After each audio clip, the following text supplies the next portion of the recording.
안녕하십니까. 언제나 소비자 편에서 방송하는 콘스탄트 김입니다. 이번 시간에는요, 재밌는 말씀을 나눌까 합니다. 돈 버는 은퇴가 되겠습니다. 한국인들의 주요 부조리하고 인식하지 못하는 부조리하고 연금보험과의 상관관계를 좀 알아보도록 하겠습니다. 부조리라고 하는 것은 나쁘다 아니면 뭔가 비리가 있다 이 뜻이 아닙니다. 이치에 맞지 않는 것을 부조리라고 합니다. 자, 인간의 자유를 억압하는 것은요, 폭군의 폭정도 아니고요. 그 다음에 악법도 아니라고 합니다.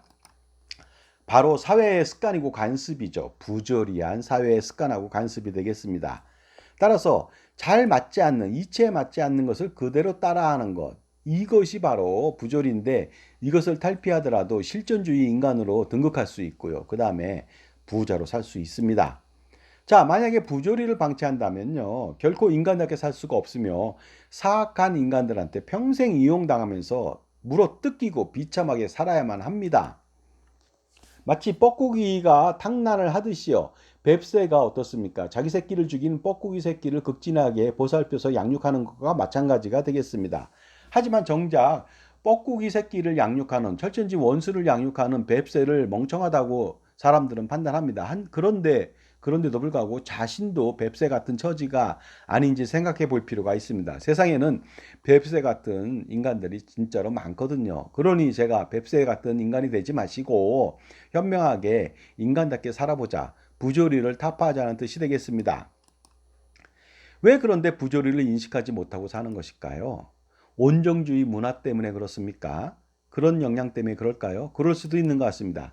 대표적인 부조리 알아보도록 하겠습니다. 첫 번째가 되겠습니다. 삼겹살이 몸에 좋지 않은데 많이 먹습니다. 놀랍지 않습니까? 외국에서는 삼겹살 거의 안 먹습니다. 일부 베이컨 외에는요. 그 다음에 잘 먹지 않는 싸구려 고기가 되겠습니다. 일본도요. 우리나라한테 돼지고기를 수입하면서 돈가스용으로 등심하고 안심만 주로 먹습니다. 이렇게 돼지 부속이나 이런 거 먹지 않거든요. 자, 그런데 그 우리나라 사람들이요, 잘못된 식생활 그것을 권장했죠. 과거에는요, 남는 삼겹살을 소비시키기 위해서 말도 안 되는 소리를 한 것이죠. 그런데 이 삼겹살이 우리 국민의 주식이 돼버렸습니다. 주요 안주가 돼버렸죠. 그 다음에 주요 외식이 됐습니다. 그러다 보니까 수요 폭증으로 정말로 이제는 싸구려 고기가 아니라 비싼 고기가 되었습니다.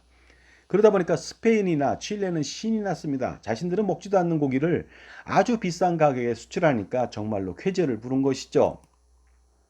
대표적인 부절이 두 번째가 되겠습니다. 삼겹살보다 오겹살이 더 비싼 거 여러분 아십니까? 오겹살은 싸구려 비계하고 껍질이 있는 고기입니다. 그러니 당연히 삼겹살보다 비쌀 수가 없겠죠. 여러분 껍질, 돼지 껍질 있잖아요. 문짝 많은 거 하나 사도요. 그 5천 원, 만 원도 안 됩니다. 그런데 그것하고 비계가 들어있는데 그 돈을 더 낸다는 게 말이 되겠습니까? 당연히 오겹살은 삼겹살보다 싸야만 되죠. 엄청 싸야 됩니다. 그리고 인건비 등도 덜 들어가지 않습니까? 왜냐하면 오겹살을 껍질을 벗겨내고 또다시 지방층을 벗겨내는 수고스러운 인건비가 들어가지 않으니까 인건비도 절약할 수가 있어요. 오겹살은. 근데 왜 비쌉니까? 근데 비싼 이유가 있다고 합니다. 맛있다는 이유로 더 비싸게 판다는 거 아닙니까? 비계는 맛있는 맛이 납니다. 감칠맛이 좀 있거든요. 껍질은 씹는 맛이 있거든요. 그러나 둘 다 몸에 안 좋고요. 물론 그 껍질이 몸에 꼭 안 좋은 건 아니지만 그런 맛 때문에 씹는 맛 때문에 만약에 비싸게 돈을 주고 오겹살을 먹는다면 이건 잘못된 거 아니겠습니까? 그런데 놀랍게도 이렇게 삼겹살이 몸에 안 좋고 오겹살이 삼겹살보다 비싸다는 것에 대해서 당연히 수긍합니다. 맛있으니까 더 비싼 거 아닌가 이렇게 단순하게 생각한다는 것이죠. 이것이 바로 부조리가 아니겠습니까? 대표적인 부조리 세 번째가 되겠습니다. 백미보다 현미가 더 비싼 거 아십니까? 말도 안 되는 것이죠. 현미는 도정을 덜한 것이기 때문에 전기료, 인건비 등을 고려한다면 백미보다 훨씬 더 싸야만 합니다. 그런데 건강식품이라는 이유로 더 비싸다는 거 아니겠습니까? 하지만 무기비소 함량은요, 현미가 훨씬 더 많습니다. 물론 기준치 이하지만 노인들은 소화 등에 주의할 필요가 있겠죠. 식약처에서 관리 기준이 있습니다. 무기비소 함량 기준을요, 백미는 0.2mg kg당, 그 다음에 현미는 0.35mg 이하일 때 안전하다고 보는데 일반적으로 여기 딱 보십시오. 왕겨라고 하는 거, 벽시 있잖아요. 거기에는 독소가 있습니다. 그것을 덜 벗겨냈기 때문에 현미가 독소도 있지만 이렇게 무기비소도 많다는 거 아니겠습니까? 만약에 현미가 건강이 좋다면 여러분 이렇게 해보세요. 차라리 백미를 먹고요. 쌀룬을 사는 겁니다. 쌀룬만 파는 경우 있거든요. 많습니다. 쌀룬이 영양소가 많다고 하지 않습니까? 백미하고 쌀룬을 산다. 따로따로. 그 돈이 더 쌉니다. 현미보다. 근데 어떻습니까? 무기비소 적고요. 그다음에 각종 독소가 적지 않습니까? 그러니 당연히 현미를 굳이 먹겠다면 쌀룬하고 백미를 먹는 것이 훨씬 더 건강에 좋고 값도 싸다는 말씀 드리겠습니다. 대표적인 부절이 네 번째가 되겠습니다. 건강식품을 선호하고 많이 복용합니다. 한국 사람들은. 그러다 보니까 다단계 회사가 한국에 침투할 때는요. 놀랍게도 외국에서는 건강식품을 취급하지 않는데 한국만 오면 건강식품을 취급해서 엄청나게 많은 이익을 챙기죠. 하지만 우리나라 사람들이 건강식품을 그렇게 선호하지만 건강하게 사는 것 같지는 않습니다. 건강식품의 진짜 원가는 대단히 싼 거 보고 깜짝 놀랐습니다. 그런데 건강하다는 이유로 엄청 비싸게 팔리고 있는 것이죠. 하지만 사실 건강보조식품 먹지 않아도 됩니다. 밥만 잘 먹으면 건강하죠. 그러니 비싼 건강식품을 굳이 사 먹을 필요는 없는 것이죠. 그리고 건강하다는 그런 어떤 결론도 나지 않았습니다. 대표적인 부절이 다섯 번째가 되겠습니다. 운동을 위해서 평생 헬스장을 다닙니다. 돈과 시간을 낭비한다는 것이죠. 과거에는요, 등산 인구가 많았습니다. 낚시 인구도 많았습니다. 근데 요새는요, 헬스장 가는 인구가 훨씬 더 많다고 합니다. 그러니 어떻습니까? 평생 잠을 통해서 3분의 1을 허비합니다. 하지만 인간은요, 잠을 안 자면 살 수 없으니까 3분의 1 기꺼이 허비합니다.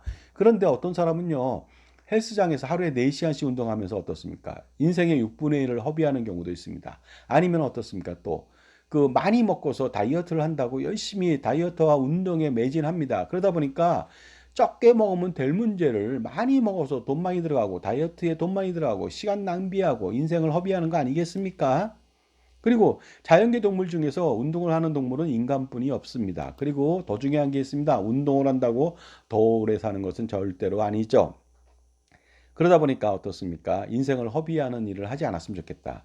또한 많이 먹고 운동하고 다이어트 한다. 이것은요, 지속적으로 악순환을 반복합니다. 많이 먹고 운동하고 다이어트 하고 또 많이 먹고 운동하고 다이어트하고 이게 말이 됩니까? 다람쥐 쳇바퀴 돌듯이 하는데 다람쥐는 쳇바퀴 돌 때요, 시간만 낭비하죠. 걔가 돈을 낭비하지는 않습니다. 대표적인 부절이 여섯 번째가 되겠습니다. 다이어트를 위해서 평생 시간과 돈을 펑펑 쓰는데요. 그러나 대부분 성공하지 못하죠. 그 다음에 성공한다 하더라도 요요 현상으로 다시 또 더 많은 살이 찌고 더 많은 돈과 시간과 노력이 또한 거기에 경주돼야 됩니다. 덜 먹으면 될 것을 많이 먹고 다이어트를 하죠. 그러다 보니까 평생 성공하지도 못하는 경우가 허다합니다. 소식만 하고요. 걷더라도 운동 효과와 다이어트 효과는 바로 나타날 수가 있습니다. 저 콘스탄트 김은요, 2달 동안에 25kg 감량에 도전 중에 있습니다. 물론 돈 한 푼 들이지 않고 시간도 절약하면서요. 자, 금융 부조리가 또 있습니다. 보험 및 금융 상품을 많이 가입하면 부자가 될 것으로 판단해서 무조건 많이 가입합니다. 그러나 부자가 과연 될 수 있을까요? 다 허황된 생각입니다. 부자가 되는 경우는요, 보험이나 금융기관이거나 아니면 보험이나 금융을 판매하는 사람이 되겠습니다. 그 사람들이 부자가 되지 가입자는 부자가 될 가능성이 제가 볼 때는 거의 없는 것 같습니다. 오히려 가난해지는 지름길로 발길을 재촉하는 거 아닌가 이런 생각이 듭니다. 그리고요, 연금보험을 가입해서 노후 준비를 하는 사람들이 너무나도 많습니다. 지금 거의 500조 원 가까이 연금저축하고 연금보험 가입했거든요. 지속적으로 늘어나고 있거든요. 그러나 이 사람들 대부분 연금보험을 통해서 노후 준비 성공하지 못합니다. 제대로 노후 준비할 수가 없습니다. 왜냐하면 절대로 연금보험으로 노후 준비를 할 수 없기 때문이죠. 저조한 수익하고요, 형편없는 현재 가치의 연금액 때문에 그렇습니다. 물론 여러 가지 이유가 또 있습니다. 지금까지 제 정보가 도움이 되신다면 무료 구독하고 좋아요 부탁드리고요. 그 다음에 멤버십 회원가입을 통해서 보다 다양한 혜택 받아보시기 바랍니다. 그러니 멤버십 회원가입을 하신다면 이러한 말도 안 되는 금융 및 보험 부조리에서 탈피해서 효율적인 자산 관리가 가능하니까 수억 내지 수십억 원 절감하거나 증식시킬 수 있는 거 아니겠습니까? 그런데 왜 연금보험 판매인의 말만 믿는 것입니까? 그리고 보험 판매인의 말만 믿는 것이죠. 또한 금융상품 판매인의 말만을 믿는단 말이죠. 그 사람들은요, 판매에 혈안이 돼 있다 보니까요, 좋은 점만 얘기하고 나쁜 점은 얘기하지 않는 경향이 있죠. 특히 연금보험 판매하면서 미래에 받을 수 있는 연금액 200만 원이라고 얘기해 놓고요. 그것이 45년 뒤에 받으니 20만 원도 안 됩니다. 이런 말 절대로 하지 않습니다. 종신보험 판매하면서 보통 사람이 90세, 95세, 100세에 죽는데 네가 지금 1억 원 가입했지만 100세 때 받는 1억 원의 현재 가치는 450만 원이야. 이런 말 하는 사람 없지 않습니까? 그리고 예금 및 적금을 가입하면서 이거 3% 주는데 2023년도 물가상승률 3.6%다. 그러니 예금을 해도 손해고 적금은 3%다 할지라도 1.6%밖에 안 되거든요. 적금을 하다 보니. 그러니 너는 예금과 적금을 넣으면 무조건 재산 손실이 발생돼. 세금도 떼야 되고 이런 말 하면서 예금 적금 권하는 사람 없지 않습니까? 자, 그러니 그 사람들은 절대로 여러분을 위해서 좋은 말을 해주지 않습니다. 그들은 팔아야 이익이 되고 생활이 되기 때문이죠. 따라서 팔기 위해서 여러 가지 방법을 통해서 마케팅이라는 이름으로 여러분을 홀리는지도 모르겠습니다. 자산 관리에 성공하려면 반드시 현명한 선택이 필요하죠. 살아가면서 정말로 수만 가지 선택을 하게 됩니다. 항상 거기서 성공하는 현명한 선택을 하기는 어렵습니다. 하지만 어떻습니까? 거기에 자기 편의 종합자산가를 둔다면 현명한 선택을 할 수 있는데요. 그렇지 못하다면 항상 판매를 위해서 현명한 선택을 방해하고 판매인들의 배를 불리는 형국이 나타나게 돼서 여러분을 정말로 자산 관리를 망치게 만드는 일을 가속화시킬 수도 있다는 거 아니겠습니까? 자, 그러니까요. 항상 현명한 선택을 하기 위해서는 자기 편에서 조언하고 지원해주는 종합자산관리사가 반드시 필요합니다. 그래야 잘못된 선택을 막고 현명한 선택을 해서 자산을 불리고 지킬 수가 있는 거 아니겠습니까? 특히 보험 및 금융기관에 소속돼 있지 않는 독립된 자산관리사를 만나는 것이 가장 중요하겠습니다. 그래야만 객관성과 공정성과 직업윤리를 어떻습니까? 지킬 수 있기 때문이죠. 여러분, 돈을 잃고 싶으십니까? 그렇다면 판매인의 말만 들으면 되겠습니다. 그래서 무조건 가입하면 되겠죠. 그렇게 한다면 인생이 망가지고 은퇴 준비도 되지 않고 노후도 사라지고 성공적인 자산 관리도 꿈도 꾸지 못하게 될 것입니다. 여러분, 그러나 돈을 벌고 싶으십니까?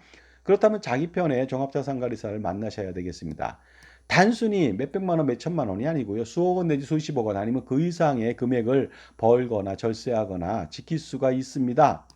그러니 콘스탄트 김의 NGP 플래닝과 함께 100년간의 절세 전략을 완성해 보시고요. 10월달, 10월 4일, 10월 5일 양일간에 거쳐서 세미나 있습니다. 참석해 보시기 바랍니다. 자, 어떻습니까? 콘스탄트 김과 자산 관리를 통해서 절세 전략을 통해서 훨씬 더 많은 그 자산을 증식하거나 그다음에 훨씬 더 많은 금액을 절세해 보시기 바랍니다. 그리고요.